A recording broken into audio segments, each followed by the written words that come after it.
पिछली वीडियो में अपना एक्सरसाइज 1.1 कंप्लीट हो चुका है और आज से अपन नया एक्सरसाइज स्टार्ट करेंगे, एक्सरसाइज 1.2। तो एक्सरसाइज में जाने से पहले इस वीडियो में मैं आपको कुछ इंपॉर्टेंट पॉइंट्स बताऊंगा एज अ इंट्रोडक्शन, जिसकी हेल्प से आप एक्सरसाइज 1.2 के सारे क्वेश्चंस को इजीली सॉल्व कर पाओगे। अगर पिछले एक्सरसाइज का कोई वीडियो आपसे मिस हो गया हो तो इस वीडियो के डिस्क्रिप्शन बॉक्स में आपको पिछले एक्सरसाइज का लिंक मिल जाएगा, आप जाके उन वीडियोस को देख सकते हो। अगर आपको किसी क्वेश्चन में कोई डाउट हो तो अपने डाउट को क्लियर करने के लिए आप मेरे से ईमेल में कांटेक्ट कर सकते हो। मेरा ईमेल एड्रेस भी आपको इसी वीडियो के डिस्क्रिप्शन बॉक्स में मिल जाएगा। इन केस अगर आपको ईमेल करना नहीं आता है तो मेरा एक दूसरा चैनल है सरफराज टेकवेयर, उसमें आप जाके देख सकते हो। आप सर्च करोगे how to create email ID Sarfaraz techware तो आपको वहाँ मिल जाएगा और ईमेल करने का तरीका भी मिल जाएगा। फिर जब आप ईमेल करना सीख जाओ और आपको कोई डाउट पूछना हो तो एक पेपर में आप अपने डाउट को लिख लीजिए, साथ में आपका नाम ज़रूर मेंशन कीजिए कि आपका नाम क्या है और वो जो डाउट है वो कौन से चैप्टर का है, कौन सा एक्सरसाइज का है। उसके बाद उस पेपर का फ़ोटो खींच के आप मेरे को ईमेल कर दीजिए। तो आपके डाउट को क्लियर करने के लिए मैं वीडियो बना दूंगा, ज़रूरत पड़ी तो आपसे मैं ईमेल में ही व्हाट्सएप नंबर भी शेयर कर दूंगा, जिसमें कि आप मेरे को मैसेज करके या वीडियो कॉल करके भी अपने डाउट्स को क्लियर कर सकते हो। तो आज से अपन स्टार्ट करेंगे एक्सरसाइज 1.2। तो एक्सरसाइज 1.2 के लिए कुछ इंपॉर्टेंट पॉइंट्स देख लेते हैं। चलिए व्हाइट बोर्ड की तरफ चलते हैं और कुछ इंपॉर्टेंट पॉइंट्स डिस्कस कर लेते हैं। तो एक्सरसाइज 1.2 में सिर्फ दो ही ऐसे इंपॉर्टेंट चीज़ है जो आपके काम आने वाले हैं। उसमें से एक तो ये वाला थ्योरम है, इसके बाद एक और थ्योरम है, वो भी अपन देखेंगे। तो थ्योरम 1.2 क्या बोलता है पहले देखते हैं। थ्योरम 1.2 बोल रहा है let P be a prime number. P कोई एक प्राइम नंबर है if P divides A square. अगर P A स्क्वायर को डिवाइड करता है, कंप्लीटली डिवाइड करता है, देन P डिवाइड्स A। तो P जो है A को भी डिवाइड करेगा। Where A is a positive integer, जहां पर A जो है एक पॉजिटिव इंटीजर होगा। बहुत ही सिंपल है, एक एग्जांपल दूंगा आपको आसानी से समझ में आ जाएगा। देखो P कोई एक प्राइम नंबर है, कोई भी एक प्राइम नंबर ले लेते हैं, सपोज 5 एक प्राइम नंबर है। वो बोलता है कि P जो है A स्क्वायर को कंप्लीटली डिवाइड कर सकता है। तो A स्क्वायर को अपन कोई भी एक नंबर ले लेते हैं जो कि स्क्वायर फॉर्म में हो। अगर अपन 100 ले लेते हैं सपोज, तो 100 जो है 5 से कंप्लीटली डिविजिबल है। ये A स्क्वायर का वैल्यू है और ये P का वैल्यू है, ठीक है। तो A स्क्वायर P से A स्क्वायर कंप्लीटली डिविजिबल है। आप देखो 5 1 5, 5 2 10, 5 0 0। तो 100 जो है 5 से कंप्लीटली डिविजिबल है। अब इस कंडीशन में क्या होता है, जो A होगा, अब A स्क्वायर अगर 100 है तो A कितना होगा। देखो A स्क्वायर अगर 100 है तो A का वैल्यू क्या होगा, अंडर रूट 100, यानी कि अंडर रूट 10 इंटू 10 आप लिख सकते हो। रूट के बाहर आ गया तो 10, A का वैल्यू आ गया 10। तो इस थ्योरम के अकॉर्डिंग अगर A स्क्वायर P से डिविजिबल है, यानी कि अगर 100 5 से डिविजिबल है, तो A स्क्वायर की जगह अगर आप A भी पुट करोगे तो वो भी 5 से डिविजिबल होगा। A का वैल्यू कितना है 10, तो 10 भी 5 से डिविजिबल होगा। आप चेक कर लो, 5 1 5, 5 2 10, ठीक। तो इतना सिंपल है ये थ्योरम। थ्योरम का मतलब तो आपको पता ही होगा, मैंने अपने प्रीवियस क्लासेस में आपको बताया है। क्लास 9th और 8th के वीडियोस अगर आप मेरे देखते आए हो तो मैंने आपको हमेशा बताया कि थ्योरम एक ऐसा स्टेटमेंट होता है जिसको या तो प्रूव किया जा चुका है या फिर प्रूव किया जा सकता है, ठीक है। तो यहां मैंने आपको प्रूव करके दिखा दिया कि ये स्टेटमेंट क्या बोल रहा है। आगे बढ़ते हैं, एक और थ्योरम है और वो बहुत ईजी थ्योरम है। आप उसको ध्यान से देखना है आपको, क्योंकि उसी से रिलेटेड क्वेश्चन आपको एक्सरसाइज में मिलेंगे। तो इसको मैं रब कर लेता हूं और आगे बढ़ते हैं। एक थ्योरम है थ्योरम 1.3, जिसमें कि आपको अंडर रूट 2 या फिर किसी भी अंडर रूट प्राइम वाले वैल्यू को, प्राइम नंबर वाले वैल्यू को इर्रेशनल प्रूफ करना होता है। जैसे कि अंडर रूट 2 अगर है तो एक प्राइम नंबर है, वो भी रूट के अंदर, ये एक इर्रेशनल नंबर है, ये प्रूफ करना है। इसी तरह का क्वेश्चन आपको एक्सरसाइज में मिलेगा। आपको रूट 2 की जगह रूट 3 दे सकता है, रूट 5 दे सकता है, रूट 7, रूट 11, ठीक है। इस तरह के रूट वाले वैल्यूज रहेंगे। आपको ये प्रूफ करना होगा कि वो एक इर्रेशनल नंबर है।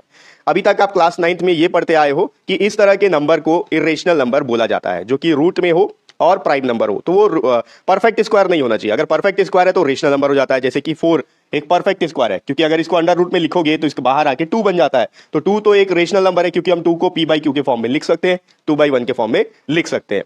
लेकिन अंडर रूट 2 को हम लोग नहीं लिख सकते, क्योंकि अंडर रूट 2 का जो है डेसिमल में वैल्यूज आएगा। आप उसको कैलकुलेट करते जाओगे तो या तो नॉन टर्मिनेटिंग आएगा या नॉन रिपीटिंग आएगा, जैसा भी होगा। तो ये इर्रेशनल नंबर है, इस तरह के नंबर को इर्रेशनल नंबर बोलते हैं। ये चीज आप क्लास 9th में पढ़ चुके हो। अब क्लास 10th में आपको ये प्रूव करके बताना है कि ये इर्रेशनल नंबर कैसे है, ठीक है। तो इसको प्रूव करने के लिए एक सिंपल सा मेथड है, कॉन्ट्राडिक्शन मेथड बोला जाता है उसको। कॉन्ट्राडिक्शन मेथड में क्या होता है, पहले हम लोग ये अज्यूम करेंगे कि ये जो है एक रेशनल नंबर है, ठीक है, हम लोग को प्रूफ तो ये करना है कि ये इरेशनल नंबर है, लेकिन हम लोग ये अज्यूम करके चलेंगे कि ये एक रेशनल नंबर है, और अज्यूम करते हुए हम लोग लास्ट में ये फाइनल पहुंचेंगे तो वहां पर ये कंक्लूजन निकलेगा कि ये जो हम लोग का जो अजम्पशन था वो गलत था। हमने जो अज्यूम किया था कि ये रेशनल नंबर, ये गलत है, ये एक रेशनल नंबर नहीं है। तो अगर कोई नंबर रेशनल नंबर नहीं है तो ये प्रूव हो जाता है कि वो एक रेशनल नंबर है। ठीक है, तो स्टार्ट कैसे करेंगे? सबसे पहले ले लेते हैं कि ये एक रेशनल नंबर है। Let us assume that under root 2 is a rational number. इस मेथड को आप ध्यान से देख लो, क्योंकि एक्सरसाइज में जितने भी क्वेश्चन आएंगे आपको इसी मेथड से आपको उन सारे क्वेश्चंस को सॉल्व करना है, चाहे वो रूट 2 हो, रूट 3 हो, रूट 5 हो, रूट 7 हो, रूट 11 हो, रूट 13 हो, इसी तरीके से आपको सॉल्व करना है। ठीक है, अब देखो हमने अज्यूम कर लिया कि ये अंडर रूट 2 एक रेशनल नंबर है, तो रेशनल नंबर हमेशा पी बाई क्यू के फॉर्म में होता है। तो मैं लिख सकता हूं under root 2 is equals to A by B. आप पी बाई क्यू लिखो या ए बाई बी लिखो, मतलब एक ही है, न्यूमरेटर और डिनोमिनेटर के फॉर्म में होना चाहिए। जहां पर डिनोमिनेटर 0 नहीं हो सकता तो मैं यहां लिख लूंगा वेयर, एक चीज और है इन चीज में, इसमें मैं आपको बता रहा हूं, where a and b are को prime and b is not equal to 0। अब ये को प्राइम क्या होता है आप ध्यान से समझना। को प्राइम का मतलब न्यूमरेटर और डिनोमिनेटर के बीच में सिर्फ एक ही फैक्टर कॉमन होगा, वो होगा 1। 1 के अलावा इन दोनों के बीच में कोई भी कॉमन फैक्टर नहीं होगा।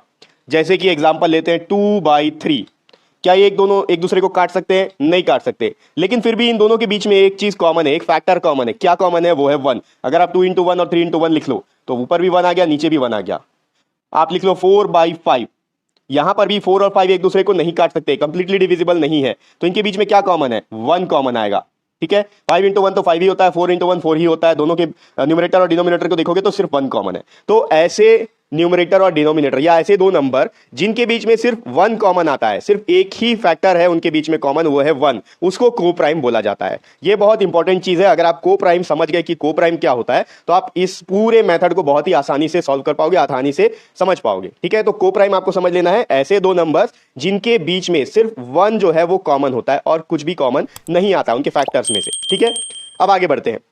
अब इन दोनों का स्क्वायर कर देते हैं, क्योंकि हम लोग को यहां पर से रूट को हटाना है। रूट को हटाने के लिए स्क्वायर करना जरूरी है। देखो रूट को हटाने के लिए स्क्वायर करना क्यों जरूरी है ये भी मैं समझा देता हूं। पहले यहां लिख लेते हैं स्क्वायरिंग बोथ साइड्स। दोनों साइड अगर आप स्क्वायर करो कोई फर्क नहीं पड़ने वाला। ठीक है, तो इसका लिखेंगे अंडर रूट 2 का whole square is equals to A by B का होल स्क्वायर। अब अंडर रूट 2 का होल स्क्वायर क्या होता है? देखो under root 2 into under root 2, तो इसको मैं लिख सकता हूं अंडर रूट 2 इंटू 2। अब 2 इंटू 2 रूट के अंदर में 2 मिल गया तो एक 2 बाहर आ गया, यहां बच गया 2। तो अंडर रूट 2 का स्क्वायर क्या आता है? 2। हमेशा याद रखना कभी भी किसी भी नंबर का अगर रूट हटाना हो तो उसको स्क्वायर करना होगा। अगर स्क्वायर कर लोगे तो रूट हट जाएगा। क्यों हटेगा? इस मेथड से हट जाता है। तो यहां आ गया 2 इज इक्वल्स टू ए का स्क्वायर हो गया ए स्क्वायर डिवाइडेड बाई बी का स्क्वायर हो गया बी स्क्वायर। अब क्रॉस मल्टीप्लीकेशन करते हैं, ये बी यहां पर डिवीजन में है, डिनोमिनेटर में है, अगर लेफ्ट साइड जाएगा तो यहां की मल्टीप्लाई हो जाएगा, तो ये हो जाएगा 2b square is equals to A square. ये इक्वेशन नंबर 1। ठीक है, ये जो 2 है ये ए स्क्वायर को कंप्लीटली डिवाइड कर सकता है। कैसे कर सकता है अभी आप देखो, मैं समझा रहा हूं। ए स्क्वायर कुछ भी वैल्यू हो सकता है। सपोज आपके पास यहां पर कोई एक नंबर है 10। ठीक है, अब इस 10 का स्क्वायर होता है, 10 का स्क्वायर करोगे तो होता है 100। ठीक है, अब 100 को आप प्राइम फैक्टराइज कर लो। 100 को अगर मैं प्राइम फैक्टराइज करूं, 2 से डिविजिबल है 2 5 10, 2 0 0, अगेन 2 से डिविजिबल है 2 2 4, 2 5 10, 5 से डिविजिबल है 5 5 25, 5 से डिविजिबल है 5 1 5। तो 100 का फैक्टर्स क्या हो गया? फैक्टर्स मैं एक साइड लिखता हूं, 2 into 2 into 5 into 5 is equals to 100। ठीक है, अब मैं 100 की जगह यहां पर 10 स्क्वायर भी लिख सकता हूं। ठीक है, तो 10 स्क्वायर का भी यही फैक्टर्स रहेगा, 2 इंटू 2 इंटू 5 इंटू 5। करेक्ट। अब आप यहां पर देखो, यहां पर जितने भी नंबर्स हैं, चाहे आप 2 ले लो, ये 2 ले लो, 5 ले लो या 5 ले लो, ये सारे के सारे नंबर्स 100 को कंप्लीटली डिवाइड कर सकते हैं। अगर आप 100/2 करोगे तो कंप्लीटली डिविजिबल है, 2 1 2, 2 5 10, 2 0 0, डिनोमिनेटर में बनाया। अगर आप 5 से करोगे तो 100 डिवाइडेड बाई 5, 5 1 5, 5 2 10, 5 0 0। तो यहां पर जितने भी नंबर हैं ये 100 को कंप्लीटली डिवाइड कर सकते हैं। उसी तरीके से यहां पर जितने नंबर है वो 10 स्क्वायर को कंप्लीटली डिवाइड कर सकते हैं। ठीक है। तो यहां पर देखो ये सब क्या है, इसके फैक्टर्स हैं। तो यहां पर देखो ये जो ए स्क्वायर लिखा हुआ है, यहां पर ये जो 2b स्क्वायर ये इसका फैक्टर हुआ। इसी मेथड के हिसाब से अगर 2 इसके डिनोमिनेटर में चला जाए तो ए स्क्वायर को कंप्लीटली डिवाइड कर सकता है। ठीक है, ये पॉइंट अगर समझ में आ गया तो इसको आपको वर्ड्स में लिखना है, ए स्क्वायर इज डिविजिबल बाई 2। ठीक है, प्रीवियस अभी हमने तो कुछ देर पहले इसके प्रीवियस का थ्योरम देखा था, इसका प्रीवियस थ्योरम 1.2 कि अगर कोई प्राइम नंबर किसी ए स्क्वायर को अगर डिवाइड कर रहा है तो वही प्राइम नंबर ए को भी डिवाइड कर सकता है। इसका मतलब ये जो 2 है वो ए को भी डिवाइड कर सकता है। मैंने आपको दिखाया 100 को डिवाइड कर रहा है तो 10 को भी डिवाइड करेगा। ठीक है, तो यहां पर देखो क्या होगा, therefore A is also divisible by 2। ठीक है, अब देखो a भी जो है 2 से कंप्लीटली डिविजिबल है, तो मैं क्या कर सकता हूं, यहां पर लिख सकता हूं a इक्वल्स टू 2c।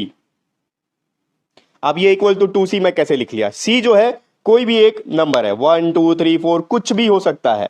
अगर आपके पास कोई एक नंबर है जो कि 2 से डिविजिबल है, आप 2 का टेबल ले लो। 2 का टेबल होता है 2 4 6 8 10 12, ठीक है, 14 16। अब यहां पर देखो 2 इंटू 1 2 के टेबल में आ रहा है, 2 इंटू 2, ठीक है, 2 के टेबल में आ रहा है, 2 इंटू 3 2 के टेबल में आ रहा है, 2 into 4 2 into 5 2 into 6 2 into 7 2 into 8। ठीक है, तो जब a जो है 2 से डिविजिबल है, यानी कि ये सारे नंबर 2 से डिविजिबल है, तो आप 2 के साथ कोई भी नंबर यहां पर मल्टीप्लाई करोगे तो वो इसके टेबल में आएगा, इसके मल्टीपल में आएगा। ठीक है, तो यहां पर मैं लिखा हूं a इक्वल्स टू 2c। आप टेबल को ले लो, a समझ लो 2 है तो 2c। ठीक है, ये c हो गया, ये भी c है, ये भी c है, और यहां पर आप जितने नंबर देखोगे मैं जितने को भी मल्टीप्लाई कर रहा हूं सारे के सारे 2 के टेबल में आते हैं। ठीक है, ठीक है, तो अब देखो a इक्वल्स टू 2c मैं ले सकता हूं। इस a इक्वल्स टू 2c को, a का वैल्यू को मैं इक्वेशन फर्स्ट में पुट करूंगा, put a equals to 2c in equation first. अब a इक्वल्स टू 2c को इक्वेशन फर्स्ट में पुट करते हैं, तो यहां पर देखो इक्वेशन फर्स्ट में लेफ्ट साइड 2b स्क्वायर है, 2b square is equals to a square का वैल्यू 2c का होल स्क्वायर। अब यहां पर देखो 2b स्क्वायर है तो ये 2b square as it is रहेगा, इसका स्क्वायर ओपन करते हैं, 2 का 2 2 4 हो गया, ये c का स्क्वायर c स्क्वायर हो गया। 2 को उधर शिफ्ट करते हैं, b square is equals to 4 divided by 2 into c square, 2 1 2 2 2 4, b square is equals to 2c square. तो देखो ये सेम कंडीशन आ चुका है। ठीक है, इसको आप ऐसे भी लिख सकते हो कि 2c square is equals to b square. इसका मतलब क्या होगा कि ये जो b स्क्वायर है ये 2 से डिविजिबल है। ठीक है, यहां देखो a स्क्वायर भी 2 से डिविजिबल था और यहां b स्क्वायर भी 2 से डिविजिबल है। अब इसका मतलब क्या है, जब a स्क्वायर भी 2 से डिविजिबल है और b स्क्वायर भी 2 से डिविजिबल है तो b भी 2 से डिविजिबल होगा। यहां मैं लिख लेता हूं, since b square is divisible by 2 therefore b is also divisible by 2। b square 2 से डिविजिबल है तो इसका मतलब b भी 2 से डिविजिबल होगा अकॉर्डिंग टू थ्योरम नंबर 1.2। अब यहां पर देखो हो क्या रहा है, a जो है वो भी उसका फैक्टर भी 2 है और b जो है उसका भी फैक्टर 2 है। डिविजिबल है का मतलब क्या है, उसका फैक्टर है। ठीक है, ये 2 जो इसका फैक्टर हुआ ना, तो b भी उसका 2 जो है b का भी फैक्टर है, 2 a का भी फैक्टर है। लेकिन जो हमने अज्यूम किया था वो गलत हो गया। हमने अज्यूम किया था कि a और b जो है को प्राइम है। को प्राइम का मतलब a और b के बीच में सिर्फ 1 एक ऐसा नंबर है, एक ऐसा फैक्टर है जो इन दोनों में कॉमन है। लेकिन यहां पर 1 के अलावा भी और भी चीज कॉमन आ रहा है, यानी कि 1 तो कॉमन था ही, यहां 2 भी कॉमन फैक्टर आ रहा है। a का फैक्टर 2 भी है और b का भी फैक्टर 2 है, तो हमारा अजम्पशन गलत हो गया। इसको ले लेते हैं इक्वेशन नंबर 2, इसको ले लेते हैं इक्वेशन नंबर 3। तो अब लिख सकता हूं मैं, from equation 2 and 3 our assumption is wrong.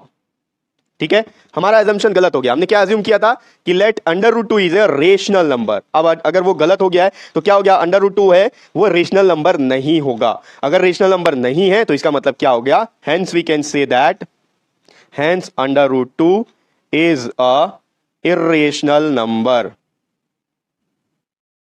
ठीक है, तो अगर इस चीज को आप अच्छे से समझ चुके हो तो एक्सरसाइज के सारे क्वेश्चन आप आसानी से सॉल्व कर पाओगे, क्योंकि सारे क्वेश्चन इसी के ऊपर बेस्ड है।